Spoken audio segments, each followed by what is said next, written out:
Audio Jungle.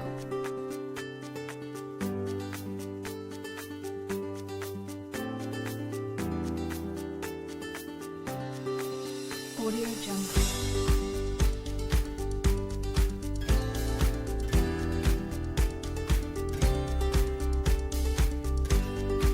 Audio Jungle.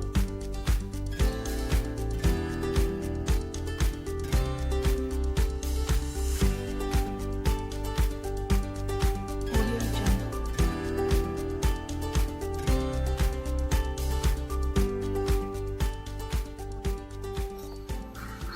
Dampingi orang tua yang mendampingi dia seenak-enaknya gitu. Kadang-kadang kan nanti ada ibu yang mendengarkan gua gitu. Oh, iya. Gitu. Jadi buat dia manja gitu ya. iya. Kalau dia lain dengan tatap muka, kan kalau tatap muka langsung guru, Iya. langsung yang bersangkutan ini kan ada saya gitu ya sebagai orang tuanya. Kadang-kadang ya membuat dia rada lalai lah jadi gitu.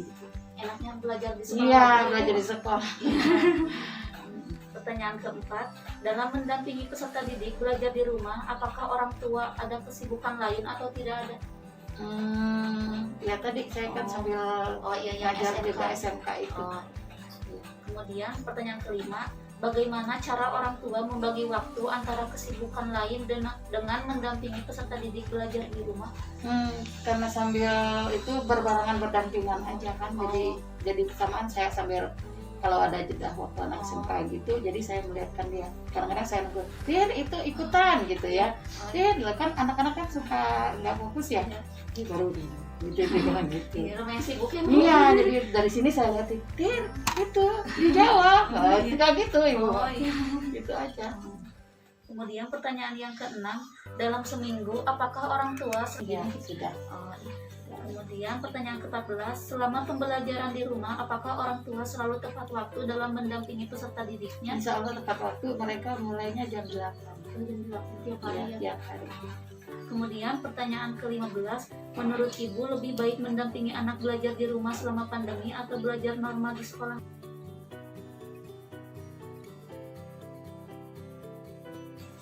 Prakteknya. Media atau perantara? Perat. Masih ingat nggak? Lupa. Perlap, batu, apa itu ya? Perlap, batu, gas, batu gas, batu, ya, mari. Ada pakaian adat dari beberapa suku di Indonesia, yang sangat senang untuk diamati.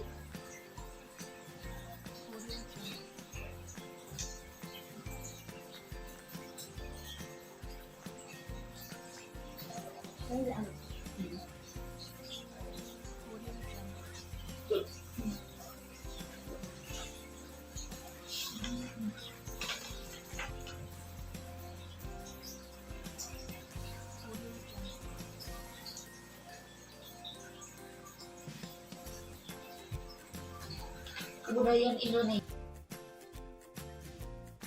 Audio Jungle.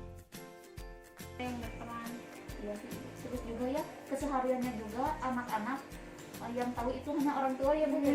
Orang tua paling tahu di Zoom, paling belajar. Iya, kami menyiapkan ke Zoom sinyalnya apa keluar kan orang tua juga kan. Iya.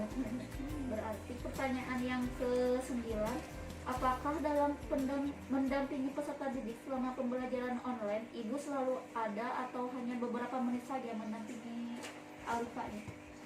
Selalu ada. Selalu ada full dari jam segini sampai jam segini. Kalau kan kalau Zoomnya paling ada 2 sesi kalau Alika. Iya. Jadi sisanya ngerjain tugas atau ada istirahatnya, nggak full Jadi terus betul banget. belajar. Kemudian pertanyaan yang ke-10, dengan pembelajaran selama pandemi, apa dampak baik atau buruk bagi Ibu? Dampak baiknya apa ya? Kalau selama pandemi dampak baiknya dia lebih dekat sama anak, tahu juga anak, kemampuan anak benar-benar tahu. Kalau buruknya jadi itu kadang saya juga ilmunya terbatas ya, bukan guru. Suka kalau ngajarin anak juga kan bukan basicnya emosi, ada kesalnya gitu, kurang sabar kalau saya. Pas mengikuti les atau tidak Ibu Alika? Enggak. Oh, enggak. Kemudian pertanyaan ke-11 yaitu apakah orang tua paham dengan beberapa aplikasi yang sering digunakan dalam pembelajaran online? Mungkin dari grupnya dijelasin dulu ya Bu ya. Iya. Kemudian aplikasi apa yang sering digunakan dalam pembelajaran itu? Zoom, Google Meet, WhatsApp, Voice Note, dari YouTube. Kalau pembelajaran itu Alika pas dari TK gitu Ibu? Pembelajaran Zoom-nya atau Enggak, kalau TK kan sekarang baru kelas 1. Kalau pas TK tuh kemarin udah TK 2 tahun, pandemi awal dia saya nggak sekolahin dulu. Oh, ya, Iya juga, dan tidak tahunya kan pandeminya berkelanjutan ya, kirain beres gitu. Dan karena umurnya sekarang udah mau 7 tahun ya, jadi mau nggak mau harus saya masukin SD. kalau itu yang diliburin selama setahun Ibu waktu pandemi Alika? Iya, soalnya waktu itu pandemi tahun kemarin tuh dia sebelumnya TK-nya udah 2 tahun. Jadi saya pikir ya udahlah istirahat dulu aja setahun, nanti masuk SD-nya lagi. TK udah 2 tahun, udah bisa baca. Lagi pandemi juga gitu, ditunda dulu SD-nya.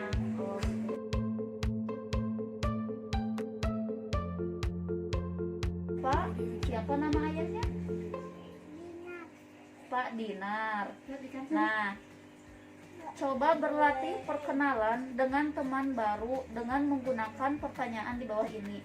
Nah, Teteh mau nanya ya, yang pertama, siapa namamu? Siapa namamu? Alika. Yang kedua pertanyaannya, berapa umurmu? 6 tahun.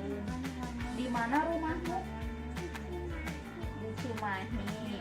Apa hobimu? Bermain. Siapa nama ibumu? Siapa nama ayahmu? Pak Dinar. Nah, Alika sekarang udah belajar, nanti belajar lagi sama ibu guru ya.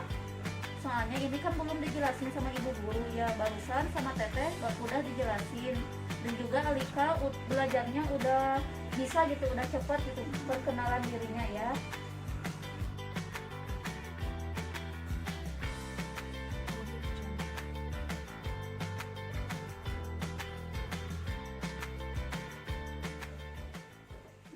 Jadi begini ya Bu, saya dari kampus IKIP Siliwangi semester 6 sedang melaksanakan KKN.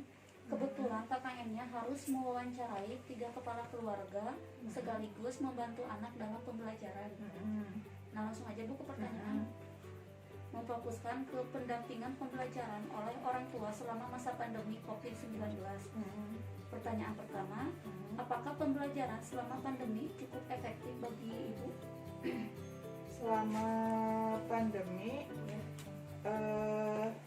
kalau dari sisi pembelajaran sih alhamdulillah gak ada masalah ya dengan anak saya. Ya alhamdulillah anaknya juga udah mandiri gitu. Dan pembelajaran jarak jauh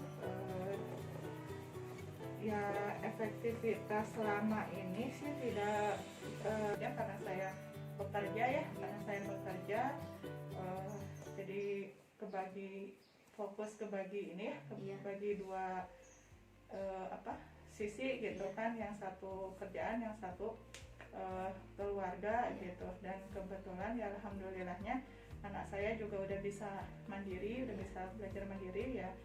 Paling peranan saya sebagai orang tua ya selalu memonitor anak gitu, kegiatannya itu sehari-harinya itu apa aja gitu ya. Penting sih, sangat penting sih peranan orang tua, dan ya tidak boleh cuek sih. Kemudian pertanyaan ke-9, apakah dalam mendampingi peserta didik selama pembelajaran di rumah orang tua selalu ada atau hanya beberapa menit saja mendampingi anaknya? Ya, yang tadi yang saya cerita. Oh, yang tadi ya. Tapi kalau saya kan bekerja, tapi kebetulan kalau selama PJJ ini suami ada di rumah ya. Suami ada di rumah ya, salah satu peranan juga sih suami ya selalu mendampingin sih ya. Kemudian pertanyaan ke-10, dengan pembelajaran selama pandemi apa dampak baik atau buruk bagi orang tua? apa dampak baik atau buruk dalam pembelajaran selama pandemi? Dampak baik atau buruknya apa aja gitu ya maksudnya selama pandemi PJJ ya. Kalau dampak baiknya selama PJJ apa ya, kalau apa ya, intinya memang jadi kalau selama COVID ini kan ya menghindari ini ya, Iya. menghindari salah satunya ya menghindari apa, penularan Iya. COVID juga itu, terus ya menjadi lebih dekat juga ya sama keluarga gitu kan. Audio Jungle. Ya kebetulan saya juga kan bekerja ada WFH-nya ya, Iya. ada WFH-nya, jadi ya ada waktu lebih lah sama keluarga. Iya. Mungkin itu salah satu positifnya yang menjadi saya lebih dekat, yang salah satu positifnya itu. Terus apalagi ya sisi positifnya ya mungkin kalau dari luar pembelajaran ya salah satunya mungkin dari sisi biaya ya, biaya biasanya ada biaya apa, biaya transportasi lah, transportasi antar jemput anak sekarang menjadi nggak ada transportasi ya, salah satunya sih itu sih dari sisi positifnya. Kalau dari sisi negatifnya ya salah satunya itu sosialisasinya kurang, sama guru juga apa, interaksinya juga mungkin ya tidak apa, pastinya tidak sama lah antara apa, face to face mungkin sama ini ya, Sama dari sama PJJ gitu, mungkin ada perbedaannya juga. Terus dari sisi kegiatan juga, jadi harusnya dia di sekolah mendapatkan kegiatan misalkan pembelajaran kayak apa, di luar belajar gitu, kayak apa sih, berenang ya kayak harusnya dapat gitu, sekarang jadi enggak. Terus apalagi kan jalan-jalan. belajar komputer gitu kan, terus gitu. Jadi terbatas ya Bu. Jadinya ya salah satu negatifnya sih itu. Kemudian pertanyaan ke-11, apakah orang tua paham dengan beberapa aplikasi yang sering digunakan dalam pembelajaran PJJ? Alhamdulillah sih. Paham. Oh iya, salah satu sisi positifnya si anaknya selama PJJ ini ya mungkin karena dia sering di rumah ya, karena sering di rumah, jadi si anak tuh lebih kreatif, dia lebih kreatif. Jadi dia mungkin karena nggak bisa keluar juga, dia suka ngulik-ngulik kayak komputer, terus kalau enggak bikin animasi ya, bikin animasi, cerita animasi, bikin komik gitu di komputer. Jadi ya salah satu kreatif. salah satu sisi positifnya sih itu. Terus juga lebih paham ke aplikasi-aplikasi lain dalam pembelajaran juga. Ya, betul. Aplikasi apa yang sering digunakan dalam mendampingi anak belajar di rumah? Zoom meeting ya, Zoom meeting, Google Meet ya Pak ya, Classroom, Classroom ada.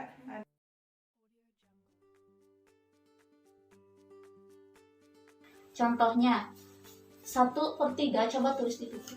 1/3 sama dengan itu lagi titik-titik di sini. Titik-titik ya di sini. Ya, Audio Jungle. tapi di sini pakai strip lagi. 1/3 sama dengan titik-titik strip di sini. Coba hapus lagi semuanya. Itu kan udah sama dengan titik-titik strip titik-titik strip yang ini sama kayak gini. Misalnya di bawah